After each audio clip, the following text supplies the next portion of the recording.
Rodgers claims ludicrous Prem schedule will end careers amid Vardy injury.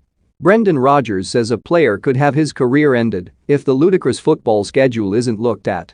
The Leicester boss has lost star striker Jamie Vardy for up to a month after he played on in the heroic 1-0 victory over Liverpool. And the Fox's boss says he totally agrees with Liverpool skipper Jordan Henderson, who has hit out at the increasingly grueling fixture list set against a backdrop of COVID. Rodgers said while Boxing Day fixtures were traditional, it was the quick follow-up games 2 and 3 days later which were a concern. Rodgers said, "If you end up with an ACL injury or broken leg because you're making a tired tackle or some guy tackles you with a clumsy tackle, that's when it's an issue.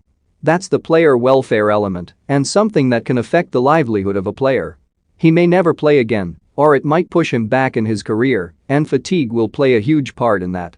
He added, "It's not that the players cannot play, you've seen the effort and resilience of my players and the spirit and everything they showed. But it's no good to you if you're really fatigued because you've played a couple of days earlier in a huge, really intense game." Former England striker Vardy decided to carry on despite struggling with the injury because Leicester had used all their subs. Rodgers added, "It's a catch-22 really, because when he was lying down I had it prepared in my mind that he was coming off and we'd have to play that last bit with 10 men.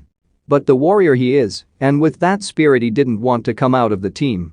He was still running and moving, it was a higher strain of hamstring, so it allowed him to continue.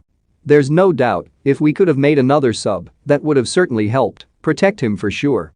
Rodgers said he would back scrapping the games on December 28 and 29, adding, "Yes, especially if you're in European football.